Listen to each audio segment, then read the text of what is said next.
ಬಿಜೆಪಿಯ ಜೋಡೆತ್ತು ಅಂತಾನೆ ಗುರುತಿಸಿಕೊಂಡಿದ್ದ ವಿಜಯೇಂದ್ರ ಮತ್ತು ಆರ್ ಅಶೋಕ್ ಅವರ ಬುಡಕ್ಕೆ ಈಗ ಬೆಂಕಿ ಬಿದ್ದಿದೆ.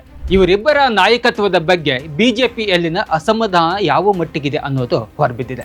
ದೇಶದ ಎಲ್ಲ ಕಡೆ ಪ್ರಾದೇಶಿಕ ಪಾರ್ಟಿಗಳಲ್ಲಿ ಬಿರುಕು ಮೂಡಿಸ್ತಿರ್ತಕ್ಕಂತಹ ಬಿಜೆಪಿಗೆ ಕರ್ನಾಟಕದಲ್ಲಿ ತಮ್ಮದೇ ದೋಣಿಯಲ್ಲಿನ ತೂತು ಮುಚ್ಚೋದಕ್ಕೆ ಈವರೆಗೂ ಕೂಡ ಸಾಧ್ಯ ಆಗ್ತಾ ಇಲ್ಲ ಅಂತಕ್ಕಂಥದ್ದು ನಿನ್ನೆ ಮತ್ತೆ ಗೊತ್ತಾಗಿದೆ. ಅತಿಯಾದ ಆತ್ಮವಿಶ್ವಾಸ, ಸರಿಯಾದ ನಾಯಕತ್ವ, ಪ್ಲಾನಿಂಗ್ ಇಲ್ಲದೆ ಇದ್ರೆ ಏನಾಗುತ್ತೆ ಅನ್ನೋದಕ್ಕೆ ಸ್ಪಷ್ಟವಾದಂಥ ಎಕ್ಸಾಂಪಲ್ ಕರ್ನಾಟಕದ ಬಿಜೆಪಿ. 2023ರ ಚುನಾವಣಾ ಫಲಿತಾಂಶದಿಂದ ಇಲ್ಲಿವರೆಗೂ ಈ ಪಕ್ಷದಲ್ಲಿ ಹೈಕಮಾಂಡ್ ನಿರೀಕ್ಷೆ ಮಾಡಿದ್ದಷ್ಟು ಬೆಳವಣಿಗೆ ಇನ್ನೂ ಕಂಡು ಬಂದಿಲ್ಲ. ಸದಾ ಸೋಲುಗಳನ್ನೇ ಕಾಣ್ತಿರೋ ಕರ್ನಾಟಕದ ಬಿಜೆಪಿಗೆ ಯಾರು ಬಂದು ತೇಪೆ ಹಾಕಿದ್ರು ಇಲ್ಲಿ ಬಿರುಕು ದೊಡ್ಡದಾಗ್ತಾನೆ ಇದೆ. ಹೀಗಾಗಿ ಹೈಕಮಾಂಡ್ ಪರ್ಯಾಯ ನಾಯಕತ್ವದ ಬಗ್ಗೆ ಚಿಂತಿಸೋದಕ್ಕೆ ಸರಿಯಾದ ಸಮಯ ಇದು ಅಂತ ಹೇಳಿ ಚರ್ಚೆ ನಡೀತಾ ಇದೆ. ಯತ್ನಾಳ್ ಬಿಜೆಪಿಯಲ್ಲಿನ ಅಡ್ಜಸ್ಟ್ಮೆಂಟ್ ರಾಜಕೀಯದ ಬಗ್ಗೆ ಸದಾ ಮಾತಾಡ್ತಾ ಇದ್ರು. ಈಗ ಅದಕ್ಕೆ ಸ್ಪಷ್ಟತೆ ಸಿಕ್ಕಂತಾಗಿದೆ.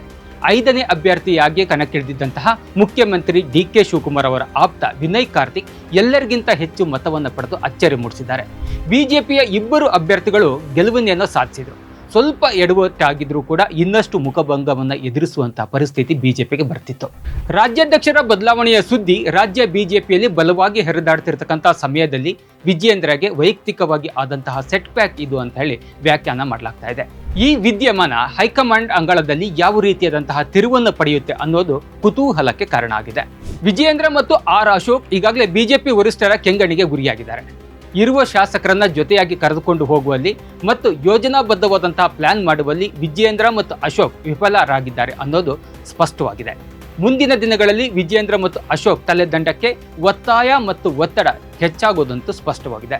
ಇದ್ರ ಜೊತೆ ಅಡ್ಡ ಮತದಾನ ಮಾಡಿದವರು ಯಾರು ಅನ್ನೋದು $1 ಮಿಲಿಯನ್ ಪ್ರಶ್ನೆ.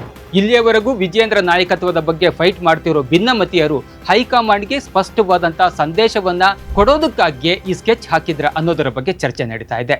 ಒಟ್ನಲ್ಲಿ ಕ್ರಾಸ್ ವೋಟ್ ಹೈಕಮಾಂಡ್ ಅನ್ನ ಎಚ್ಚರಿಸಿದಂತೂ ಸ್ಪಷ್ಟ. ಹೈಕಮಾಂಡ್ ಕೋಪಕ್ಕೆ ಯಾರ್ಯಾರ ಪೊಸಿಷನ್ ಏನಾಗುತ್ತೆ ಅನ್ನೋದು ಸದ್ಯಕ್ಕಿರುವಂತಹ ಸಸ್ಪೆನ್ಸ್. ಎಕ್ಸ್ಕ್ಲೂಸಿವ್ ಪೊಲಿಟಿಕಲ್ ಅಪ್ಡೇಟ್ಸ್ಗಾಗಿ ನೋಡ್ತಾ ಇರಿ ಪೊಲಿಟಿಕಲ್ ಟಿವಿ.